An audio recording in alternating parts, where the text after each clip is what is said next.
Buen domingo para todos, este domingo 21 de febrero, que el Señor les bendiga con su palabra. Siempre hay gente, no necesariamente son creyentes, pero son gente con la cual se puede conversar.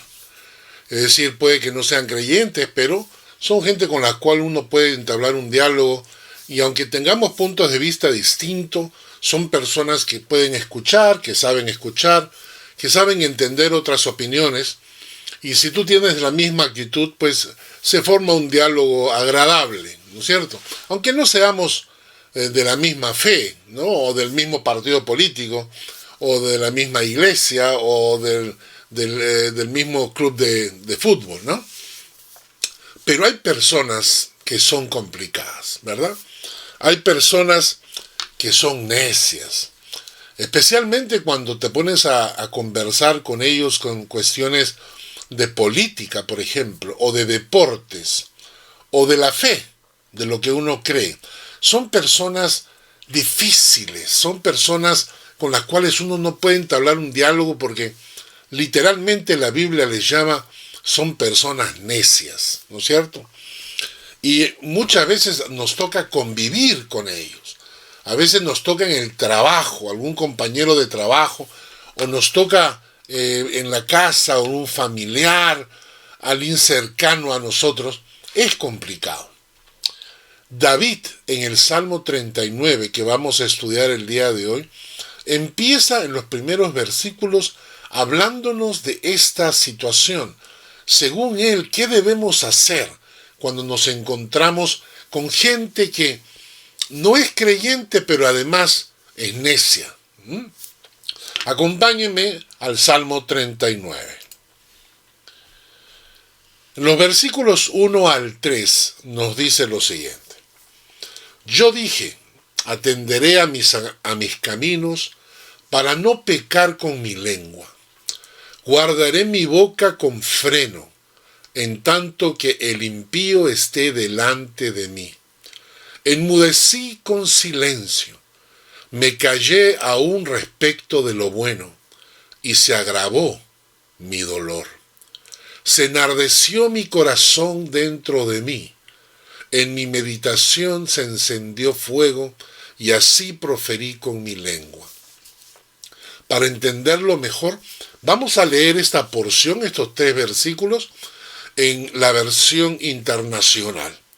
En la nueva versión internacional lo traducen un poquito más claro. Dice así. Mientras esté ante gente malvada, vigilaré mi conducta. Me abstendré de pecar con la lengua. Me pondré una mordaza en la boca. Así que guardé silencio. Me mantuve callado. Ni aun lo bueno salía de mi boca. Pero mi angustia iba en aumento y el corazón me ardía en el pecho. Al meditar en esto, el fuego se inflamó y tuve que decir, qué interesante, ¿no? Vamos a ir estudiando esta porción comparando las dos versiones, la Reina Valera con la nueva versión internacional. Empecemos con el versículo 1. Yo dije, atenderé a mis caminos para no pecar con mi lengua. Guardaré mi boca con freno, en tanto que el impío esté delante de mí. La versión de la internacional nos dice, mientras esté ante gente malvada, está hablando de los impíos, ¿no? En tanto que el impío esté delante de mí. Mientras esté ante gente malvada, vigilaré mi conducta. Me abstendré de pecar con la lengua. Me pondré una mordaza en la boca. Debemos cuidar nuestra conducta, especialmente cuando estamos delante de gente malvada. En la versión Reina Valera dice, delante del impío. Y dice acá, me abstendré de pecar con mi lengua. Es decir, la verdad es que la lengua, en circunstancias así, cuando te encuentras con gente difícil, uno tiende a soltar la lengua y a decir cosas que no debemos decir. Hay un pasaje en Santiago muy conocido que nos dice, porque todos ofendemos muchas veces. Si alguno no ofende en palabra, este es varón perfecto, capaz también de refrenar todo el cuerpo. He aquí nosotros ponemos freno en la boca de los caballos para que nos obedezcan, y dirigimos así todo su cuerpo. Mirad también las naves, y aunque tan grandes y llevadas por impetuosos vientos, son gobernadas con un pequeño timón por donde el que las gobierna quiere. Así también la lengua es un miembro pequeño, pero se jacta de grandes cosas. He aquí cuán grande bosque enciende un pequeño fuego. Y los versículos 7 al 10 de Santiago, capítulo 3, porque toda naturaleza de bestias y de aves y de serpientes y de seres del mar se doma y ha sido domada por la naturaleza humana. Pero ningún hombre puede domar la lengua, que es un mal que no puede ser refrenado, llena de veneno mortal. Con ella bendecimos al Dios y Padre, y con ella maldecimos a los hombres que están hechos a la semejanza de Dios. De una misma boca proceden bendición y maldición. Hermanos, esto no debe ser así. El pasaje entonces nos está diciendo que David, frente a la gente mala, gente con la cual es difícil, la gente que es complicada, dice él, hay que tener cuidado con la lengua. No sueltes tu lengua, no hables tu lengua porque podemos pecar si es que hablamos de más. En el versículo 2 dice, enmudecí con silencio, me callé aún respecto de lo bueno. La versión internacional traduce, así que guardé silencio, me mantuve callado, ni aún lo bueno salía de mi boca. Y es verdad, en lugar de discutir con gente necia, a veces es mejor cerrar la boca. Hay un proverbio que dice, el que carece de entendimiento menosprecia a su prójimo, mas el hombre prudente calla. Y otro proverbio nos dice, el 17:28, nos dice, aún el necio, cuando calla, es contado por sabio. El que cierra sus labios es entendido. Discutir con un necio no te lleva a ningún lado. Y mejor es guardar silencio sabio y dejar que el necio discuta solo. Y hay un pensamiento que me gusta mucho. Dice, no siempre se calla para guardar silencio o por estar equivocado. A veces callamos para conservar la paz. A veces estar en paz vale más que tener la razón. Y esta es la diferencia entre los sabios y los necios. Interesante. A veces guardar silencio es la diferencia entre un sabio y un necio. A veces callar lo que muestra es que nos encontramos frente a un necio y no queremos perder nuestro tiempo. Y entonces David nos dice, frente a esas circunstancias, enmudecí con silencio, me callé aún respecto de lo bueno. En el versículo 2, la última parte, y el versículo 3, David dice, pero se agravó mi dolor, se enardeció mi corazón dentro de mí. Dice, pero mi angustia iba en aumento y el corazón me ardía en el pecho. Esto es cierto, ¿no? Porque a veces, al ver tanta necedad, decimos mejor es callarnos. Pero cuando vemos que el necio crece y se incrementa en su necedad, a veces nuestro pecho arde y dice, pero por Dios, Señor, ¿cómo es posible que haya gente tan necia en este mundo? Y entonces nuestro corazón se angustia al ver cómo la maldad va creciendo y la necedad va creciendo. Y entonces David añade, en mi meditación se encendió fuego, y así proferí con mi lengua. Es decir, que cuando él estaba pensando esto, su corazón comenzó a como arder, y lleno de cólera, de ira, al ver la necedad de la gente. Y entonces David va a proferir unas palabras que son profundamente sabias. Vamos a leer los versículos 4 al 7.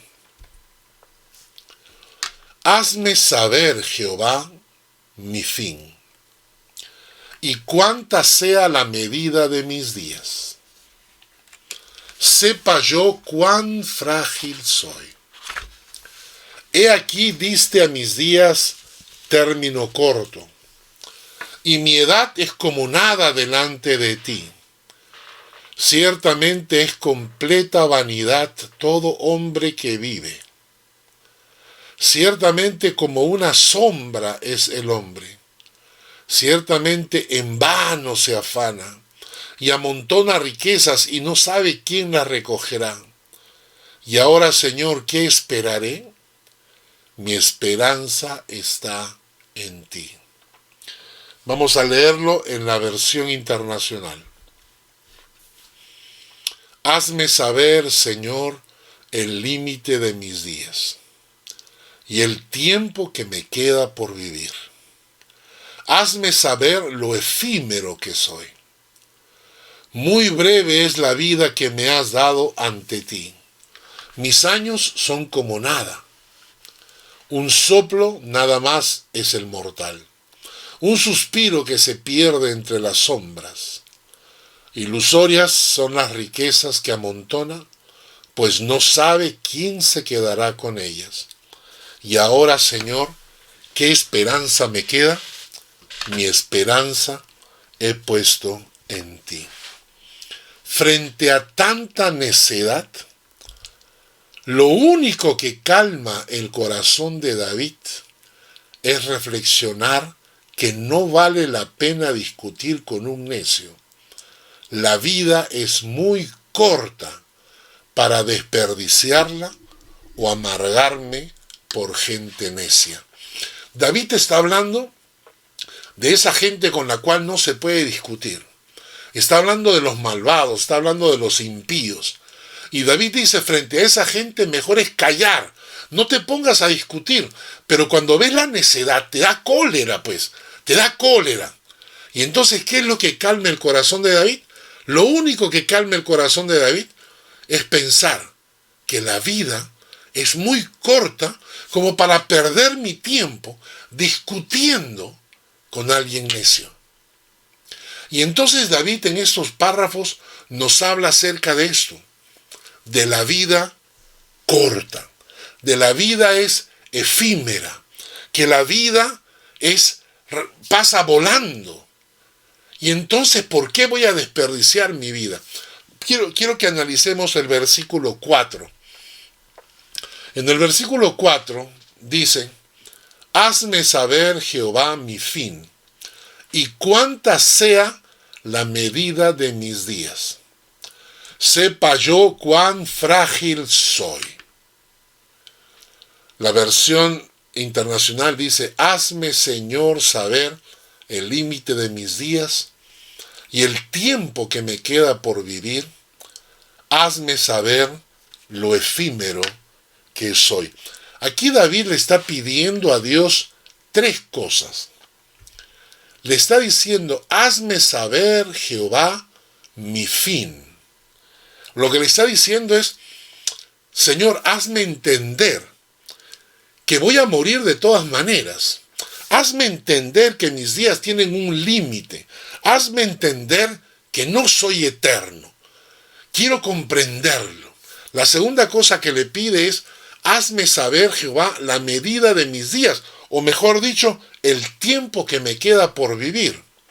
La tercera cosa que le pide es, hazme saber, Jehová, cuán frágil soy. Y estos tres temas son interesantísimos, porque los seres humanos no quieren pensar en esto. En estas tres cosas son temas que la gente evade. Son temas que no se discuten, no se conversan, no se dialogan con los amigos. Hay que discutir de otras cosas más alegres, más felices, ¿no es cierto? La gente no quiere hablar de estos temas. La gente no quiere saber, ni quiere que le recuerdes que van a tener un fin, es decir, que van a morir. La gente no quiere pensar en eso. La gente no quiere pensar que sus días tienen un límite. No, la gente no quiere pensar que sus días están contados. Y la gente no quiere pensar que su vida es frágil. Ellos quieren creer que son dueños, que pueden controlar su vida, que pueden manejarla y guiarla a su antojo. Y no saben que la vida es frágil. En el primer punto, cuando David le pide a Dios y le dice, Señor, hazme entender mi fin, hazme entender que mi vida tiene un final. Y pasamos por nuestra vida dándole la espalda a esta verdad. Y no queremos pensar en ella. Porque si lo hiciéramos, entonces tendríamos mucho más cuidado de cómo vivimos, ¿no? Pero la verdad es que todos vamos a morir. Alguien dijo por ahí, vive cada día como si fuera el último día de tu vida. Porque un día tendrás razón. Interesante. Vive tu vida, vive cada día como si fuera el último día de tu vida. Porque un día tendrás razón. Ese día será el último día de tu vida. La Biblia nos enseña en Génesis, por ejemplo, que Dios dijo, no contenderá mi espíritu con el hombre para siempre, porque ciertamente él es carne, mas serán sus días 120 años. Y otro texto en Salmo 90 dice, los días de nuestra edad son 70 años, y si en los más robustos son 80 años, con todo su fortaleza es molestia y trabajo, porque pronto pasan y volamos. Y esa es la verdad. La verdad es que todos vamos a morir. Según el texto de Génesis, lo máximo que podría vivir una persona serían 120 años. Eso sería lo máximo en circunstancias, pues, el clima completamente puro, el aire puro, la comida absolutamente saludable. Probablemente llegaríamos hasta los 120 años. Pero la verdad es que el Salmo dice que son 70, quizás 80. Y estamos en ese límite, en ese margen. 60, 70, 80. Últimamente han muerto muchísimos amigos míos solamente por el coronavirus. Personas de 60, 55, 50 años. Y entonces probablemente 70, 80, 90, 100, ojalá 110 años, no sé. Pero más allá no se puede. Y entonces David le pide a Dios, le dice, Señor, hazme entender que mi vida tiene un fin. Pero un fin en esta tierra. Pero no un fin en la eternidad. Porque las cosas no quedan ahí. Porque después de morir, entramos a la dimensión, a esa dimensión donde vive el Padre eterno. A esa dimensión donde está Jesucristo. Y entonces la pregunta es, si sabes que tu vida en esta tierra tiene un fin, ¿te estás preparando para la eternidad? La segunda cosa que le pide David a Dios es, no solamente hazme entender que tengo un fin, pero también hazme saber la medida de mis días. Enséñanos de tal modo a contar nuestros días que traigamos al corazón sabiduría. Si supiéramos el tiempo que nos queda por vivir, ¿cómo cambiaría nuestra perspectiva de la vida, verdad? Si supiéramos, por ejemplo, si tú supieras cuánto tiempo le queda de vida a tu madre, o a tu padre, o a tus hermanos, o a tus familiares, o a los amigos que quieres, ¿cómo los tratarías? Es decir, saber el tiempo. ¿Por qué? Porque Dios nos ha dado a cada persona una cantidad de días de vida. No lo sabemos, esto es cierto, ¿no? No lo sabemos. Pero cada uno de nosotros tiene su cierta cantidad de tiempo que Dios ha determinado. Entonces a uno le asignó no sé tantos días de vida, cuántos años de vida, pero Dios se los designó. Y entonces si supiéramos eso, seríamos como un niño que cuando recibe una bolsa llena de caramelos, al principio no sabe cuántos caramelos tiene, entonces se los come, los regala, los tira al piso, etc.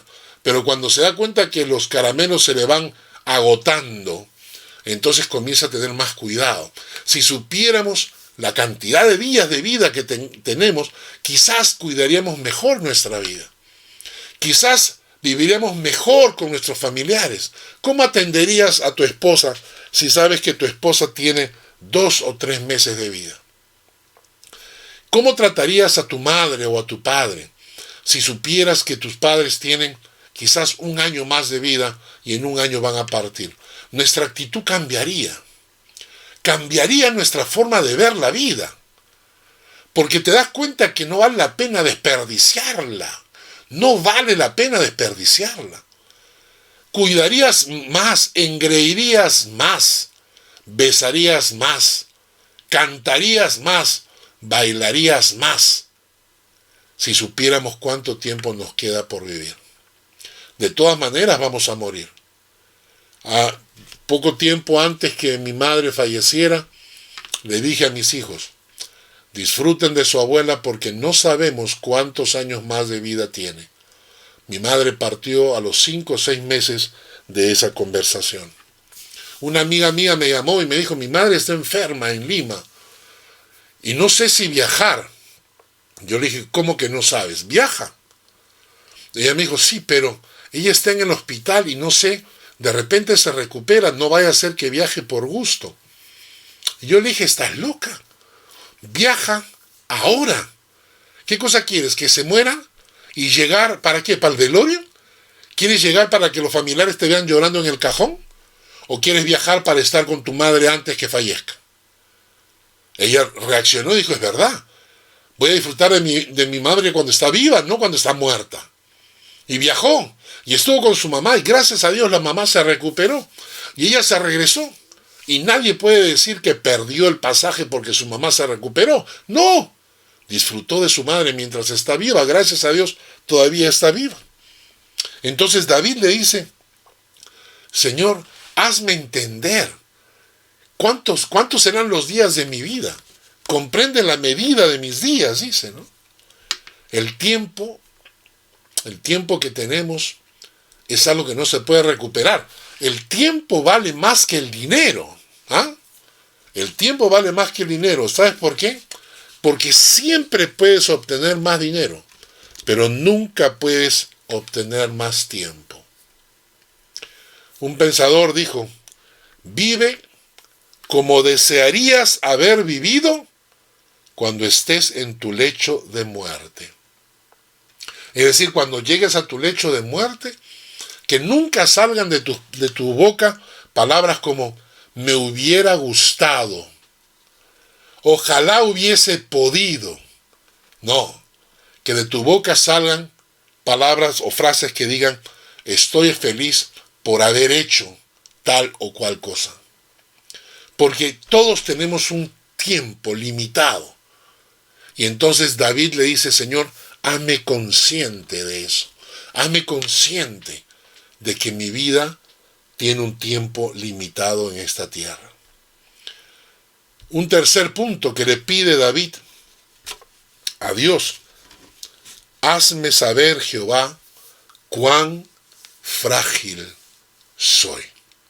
Esto a mí me impresiona mucho, porque lo sabemos, pero el hombre es soberbio. El hombre cree que puede dominar el universo, que puede controlar al mundo. El hombre cree que puede enfrentarse a la naturaleza. Pero cuando la naturaleza decide rebelarse contra el hombre, nos muestra cuán frágil es el hombre. Nuestras vidas, queridos amigos, queridos hermanos, nadie la tiene comprada. Nadie la tiene comprada y no nos sintamos tan seguros. La gente dice, somos dueños de nuestro destino. No es verdad. No es verdad. En un momento, en un instante, tu vida puede terminar. Somos absolutamente frágiles. Y si lo entendiéramos, cambiaría también nuestra perspectiva de la vida. Somos absolutamente frágiles. Hace un tiempo atrás, muchos años atrás, en el Perú había terrorismo. Y un día, estos terroristas pusieron un coche bomba en medio de la ciudad, explotó y un edificio completo de departamentos prácticamente voló. En la mañana en ese departamento vivía un señor que tenía una esposa y 2 hijos y su auto. Y en la mañana salió de viaje, se fue a una provincia del Perú para hacer unas ventas y en la noche, al día siguiente, iba a regresar. Esa noche explotó la bomba. Murió su esposa, murieron sus 2 hijos, explotó su departamento, explotó su auto que estaba en la puerta. En una noche, él salió y al regresar no tenía nada. Y entonces David le pide a Dios estas 3 cosas interesantes, ¿no? Señor, hazme entender que mi vida tiene un fin, que voy a morir. Señor, hazme entender que mis días tienen un límite. Señor, hazme entender cuán frágil soy. En el Salmo 39, versículos 5 y 6 nos dice: He aquí diste a mis días término corto, y mi edad es como nada delante de ti. Ciertamente es completa vanidad todo hombre que vive. Ciertamente como una sombra es el hombre. Acá David insiste en que nuestra vida es corta. Diste a mis días término corto. Muy breve es la vida que me has dado ante ti. Mis años no son nada. Un soplo nada más es el mortal, un suspiro que se pierde entre las sombras. Yo hago así. Y al hacer así, llegué a los 62 años que tengo. Nunca imaginé. Yo recuerdo haber conversado con un amigo mío hace muchísimos años, cuando estábamos en el colegio, un día lunes, cantando el himno nacional en el colegio Pestalozzi, que le dije: oye, ¿sabes cuántos años vamos a tener cuando llegue el año 2000? Vamos a tener 42 años. En ese momento yo tenía 15. Y mi amigo me dijo: ¡buah!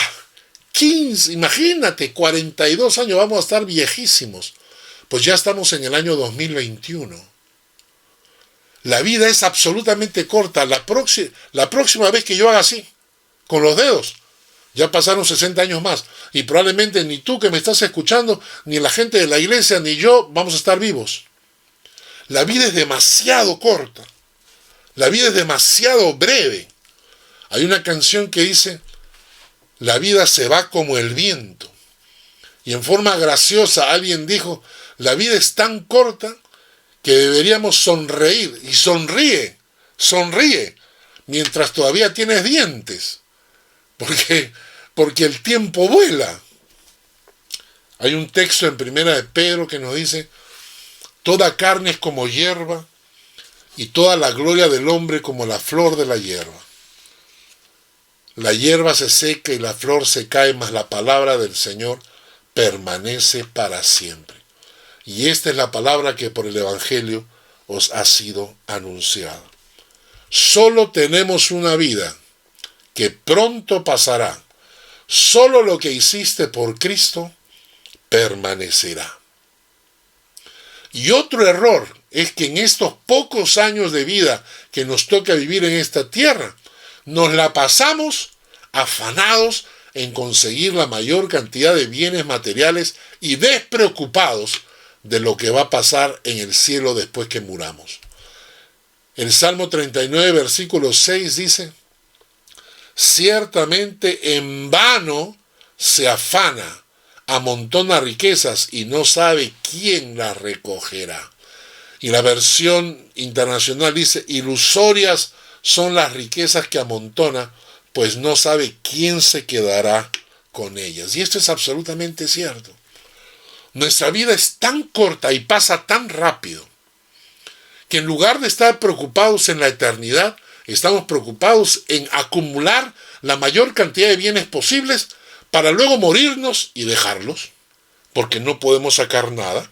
Esa es la historia del hombre en Lucas capítulo 12, que le dice, y les dijo, mirad y guardaos de toda avaricia, porque la vida del hombre no consiste en la abundancia de los bienes que posee. También les refirió una parábola diciendo, y noten la frase, la vida del hombre no consiste en la abundancia de los bienes que posee. La vida del hombre no consiste en la abundancia de los bienes que posee. Estas son palabras de Jesús. También le refirió una parábola diciendo, la heredad de un hombre rico había producido mucho. Y él pensaba dentro de sí diciendo, ¿qué haré? Porque no tengo dónde guardar mis frutos. Y dijo, esto haré. Derribaré mis graneros y los edificaré mayores. Y allí guardaré todos mis frutos y mis bienes. Y diré a mi alma, alma, muchos bienes tienes guardados para muchos años. Repósate, come, bebe, regocíjate. Pero Dios le dijo, necio, esta noche vienen a pedirte tu alma, y lo que has provisto, ¿de quién será? Así es el que hace para sí tesoro y no es rico para Dios. Así es el que hace para sí tesoro y no es rico para Dios. Y un texto más en Timoteo dice, porque nada hemos traído a este mundo y sin duda nada podremos sacar. Si hay algo que a mí me impresiona realmente, es la necedad humana. ¿No es cierto? Porque he visto gente que se han pasado toda la vida tratando de acumular bienes. Y bien por ellos. Y bien que pudieron disfrutar de sus bienes en esta vida. Pero nada sacarán de esta tierra. Y lo que han acumulado, ¿de quién será? Como dijo alguien, lamentablemente en el cajón no entra ni tu carro, ni tu casa, ni tu billetera. Y usar tus riquezas y tus bienes para prepararte para la eternidad es de gente inteligente. Y solamente un necio piensa que la vida dura 80 años. Y el cielo, queridos amigos, es una realidad. El cielo es una realidad. Cuando Jesús estaba hablando con sus discípulos, les dijo, me voy a la casa de mi Padre, y luego voy a prepararles lugar, y luego vendré otra vez, por segunda vez a esta tierra, y os tomaré a mí mismo, para que donde yo estoy, vosotros también estéis. O Jesucristo era un mentiroso y un lunático, o Jesucristo nos estaba diciendo la verdad. Jesucristo dijo que antes de encarnarse, Él vivía con Dios Padre en el lugar celestial. Y entonces el cielo es una realidad. Jesús no estaba mintiendo. Acumular riquezas para una vida tan corta de 80 años y no acumular riquezas en el cielo es de tontos. Porque hay una eternidad, hay un cielo. ¿Qué queremos decir? ¿Que no disfrutes de la vida? No, jamás. Pero que te prepares para la eternidad, obviamente. Por todas las cosas que hemos visto, hemos descubierto que la vida es corta, que todos tendremos un fin, que cada uno de nosotros tiene los días contados. Que nuestras vidas son frágiles. De eso nos está hablando David. Entonces, ¿cómo debemos vivir la vida? Es la gran pregunta. ¿Cómo debemos vivir la vida? A la luz de la Biblia, Eclesiastés te dice, disfruta de la vida. No desperdicies el tiempo. No dejes que nada ni nadie te robe la alegría de vivir. Eclesiastés dice 5:18, he aquí pues el bien que yo he visto, que lo bueno es comer y beber y gozar uno del bien de todo su trabajo con que se fatiga debajo del sol, todos los días de su vida que Dios le ha dado, porque esta es su parte. Toma nota, todos los días de su vida que Dios le ha dado. Dios te ha dado a ti una cantidad de días para vivir. ¿Y qué es lo que Dios quiere? Que disfrutes de tu trabajo, ¿no? Es correcto, eso está bien. Es más, si estás casado, Si estás casado, la Biblia dice, goza de la vida con la mujer que amas, todos los días de la vida de tu vanidad que te son dados debajo del sol. Todos los días de tu vanidad, porque esa es tu parte en la vida y en tu trabajo con que te afanas debajo del sol. Entonces, si estás casado, pues la Biblia dice, goza de la vida con la mujer que amas. Pero, disfrutar de la vida, sí, pero te voy a dar 4 consejos. Disfruta de la vida, pero en el temor de Dios. Eclesiastés 11:9 nos dice, alégrate, joven, en tu juventud, y tome placer tu corazón en los días de tu adolescencia, y anda en los caminos de tu corazón y en la vista de tus ojos, pero sabe que sobre todas estas cosas te juzgará Dios. Disfruta de la vida, pero no te juegues la eternidad. Por eso, disfruta de la vida, pero en el temor de Dios. Segundo punto, disfruta de la vida, pero sé un instrumento de bendición con tus actos, con tu lengua, de tal manera que cuando mueras, hasta el sepulturero llore. Que Dios te use para su gloria. Sé un portador del amor de Dios. Sé un instrumento de bendición para todo el que te rodea. Sé una voz que proclame a Jesucristo. Que tus pies traigan paz, que tus pies traigan armonía, que tus pies traigan luz al lugar donde entren. En Hechos de los Apóstoles, Pablo recibió este mensaje de Dios. Ve, porque instrumento escogido me es este, para llevar mi nombre en presencia de los gentiles y de reyes y de los hijos de Israel. Y ojalá Dios diga esto de ti. Durante tu vida fuiste un instrumento en mis manos. Fuiste un instrumento de mi amor. Fuiste un instrumento de mi bendición. Fuiste un instrumento de mi paz. Fuiste un instrumento de mi luz. Que Dios diga eso de nosotros. En 2 Timoteo dice, así que si alguno se limpia de estas cosas, será un instrumento para honra, santificado, útil al Señor, dispuesto para toda buena obra. Entonces, primero, disfruta de la vida, pero en el temor de Dios. Segundo, disfruta de la vida, pero sé un instrumento en las manos de Dios. Tercero, disfruta de la vida, pero vive con perspectiva de eternidad. La Biblia dice que Dios ha puesto eternidad en nuestro corazón. Eclesiastés 3:11. Todo lo hizo hermoso en su tiempo y ha puesto eternidad en el corazón de ellos, sin que alcance el hombre a entender la obra que ha hecho Dios desde el principio. No llegamos a entender. No podemos entender cómo es esto de la eternidad. ¿Cuándo empezó? ¿No empezó? ¿Cómo comenzó? No lo llegamos a entender. Pero nuestro corazón lo entiende. Todo lo hizo hermoso en su tiempo, ha puesto eternidad en el corazón de los hombres. Y entonces, cuando tú entiendes que hay eternidad, cuando tú vives con perspectiva de eternidad y no con perspectiva terrenal, tu visión de las cosas cambia. Tu forma de vivir, tus sueños, tus anhelos, tus decisiones cambian cuando vives con perspectiva de eternidad. Pablo lo escribió así, en 2 Timoteo 4, versículos 6 al 8. Yo ya estoy para ser sacrificado. El tiempo de mi partida está cercano. He peleado la buena batalla. He acabado la carrera. He guardado la fe. Por lo demás, me está guardada la corona de justicia, la cual me dará el Señor juez justo en aquel día, y no solo a mí, sino también a todos los que aman su venida. Y entonces Pablo, él ha vivido una vida con perspectiva de eternidad. Y entonces sí, hay que disfrutar la vida, pero disfruta la vida con perspectiva de eternidad.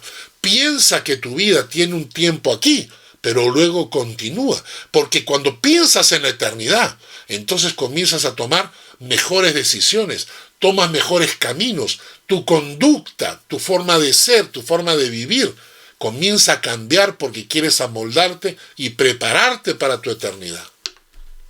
Por último, disfruta de la vida, pero haz tesoros en el cielo. El texto bíblico es conocido. Mateo 6 dice: no os hagáis tesoros en la tierra, donde la polilla y el orín corrompen, y donde ladrones minan y hurtan, sino haceos tesoros en el cielo, donde ni la polilla ni el orín corrompen, y donde ladrones no minan ni hurtan. Porque donde esté vuestro tesoro, allí estará también vuestro corazón. El texto es clarísimo. Jesús acá nos dice que ¿para qué vamos a hacer tesoros en la tierra donde la polilla y el orín corrompen y donde ladrones minan y hurtan? Si no, haceos tesoros en el cielo, donde ni la polilla ni el orín corrompen y donde ladrones no minan ni hurtan. Si hay algo que no entiendo, y quiero decírselos con todo corazón, hay algo que no entiendo. Es como los creyentes, sabiendo que se nos viene una eternidad, vivimos la fe en una forma tan mínima, en una forma tan superficial, en una forma tan de baja categoría, baja calidad, nuestra fe, pensando que luego en la eternidad vamos a salvarnos, pero por los pelos, ¿no? Es decir, vamos a entrar a la eternidad, pero, como dice Corintios, así como por fuego, es decir, con las justas. Vamos a entrar a la eternidad con las justas. Nos va a corresponder los últimos puestos en el cielo y vamos a vivir la eternidad en los últimos puestos en el cielo. No lo entiendo. Porque si tú no crees en la eternidad, lo entendería. Si tú no crees en la eternidad, lo entiendo. Tú vives tus 80 años acá y disfruta todo lo que puedas porque piensas que a la hora de la muerte ahí queda. Y cuando mueres, pues pasarás al infierno y ya es tu problema. Pero no entiendo cómo los creyentes, sabiendo que hay eternidad, no se dedican a hacer tesoros en el cielo. No lo entiendo. Y lo único que hacen es vivir una vida tan superflua, una fe tan barata, que cuando entren a la presencia de Dios les tocará los últimos lugares en el cielo. Y se van a conformar, pero van a ser así por la eternidad. Imposible entender. Pero yo me hago la pregunta, ¿y cómo hacemos tesoros en el cielo? Y tengo 5 ideas, ¿no? Si alguien quiere hacer tesoros en la tierra, ¿qué hace? Necesita una idea creativa. Es decir, tú mismo tienes que tener la iniciativa. Nadie te va a hacer rico a ti gratis, ¿no? Si tú realmente quieres hacer riquezas, vas a tener que tomar tú la iniciativa. Tú tienes que pensar en algo. Tú tienes que tener una idea, algún negocio. Tú tienes que estudiar algo, en fin. O sea, tú tienes que tener la iniciativa. En segundo lugar, tienes que trabajar duro. Estamos hablando de hacerte rico acá en la tierra. Trabajar duro, disciplinado. Tercero, vas a tener que invertir tu tiempo y tu dinero. Vas a tener que invertir tiempo en el negocio, invertir tu capital, lo que fuese. Tiempo y dinero tienes que invertirlo para hacerte rico en esta tierra. Cuarto, tienes que usar tus conocimientos y tu experiencia. Y quinto, tienes que usar tus dones y tus talentos. Entonces, si así se hace para hacer tesoros en la tierra, exactamente igual tienes que hacer para hacer tesoros en el cielo. Por ejemplo, para que el reino de Dios se extienda. Para que el reino de Dios se extienda. Punto 1. ¿Qué ideas tienes para que el reino de Dios se extienda? Hay que trabajar duro para que el reino de Dios se extienda. Hay que invertir tu tiempo, tu dinero, tu conocimiento, tu experiencia, tus dones, tus talentos, para que el reino de Dios se extienda. Y entonces cuando tú haces eso para que el reino de Dios se extienda, estás haciendo riquezas en el cielo. Para que la palabra de Dios sea predicada hasta el último rincón de la tierra. ¿Cómo hacemos para hacer tesoros en el cielo? Fácil. Piensa, ¿cómo puedo hacer para que la palabra de Dios alcance los últimos rincones de la tierra? ¿Qué ideas creativas tengo? Tengo que trabajar duro. Tengo que invertir mi tiempo, mi dinero, mis conocimientos, mi experiencia, mis dones, mis talentos, para que la palabra de Dios alcance los últimos confines de la tierra. Para que mi iglesia crezca. Para que más almas puedan llegar a los pies de Cristo. En todas estas cosas, yo tengo que pensar, igual que hacer un negocio, pero en este caso voy a hacer tesoros en el cielo. Y entonces, tengo que ser creativo, tengo que tener iniciativa, tengo que pensar, tengo que trabajar duro, tengo que invertir de mi tiempo, tengo que invertir de mi dinero, tengo que invertir de mi conocimiento, de mi experiencia, tengo que usar mis dones, tengo que usar mis talentos, porque de esa manera, invirtiendo en la palabra de Dios, en el reino de Dios, ganando almas para Cristo, extendiendo la palabra de Dios, en todo eso estoy haciendo tesoros en el cielo. Termino con una cosa más. Hacer tesoros en el cielo también es mostrar tu misericordia y el amor de Dios a los pobres y a los necesitados. Nunca te olvides. Dice la Biblia, a Jehová presta el que da al pobre. Y entonces no debemos vivir una fe simplemente de iglesia. Tenemos que pensar que hacer tesoros en el cielo, en varias partes de la Biblia lo dice, hacer tesoros en el cielo significa también mostrar el amor y la misericordia de Dios a los pobres y a los más necesitados. La vida es corta. ¿Qué esperanza tenemos nosotros? David lo dijo así. Y ahora, Señor, ¿qué esperaré? Mi esperanza está en ti. Que Dios les bendiga.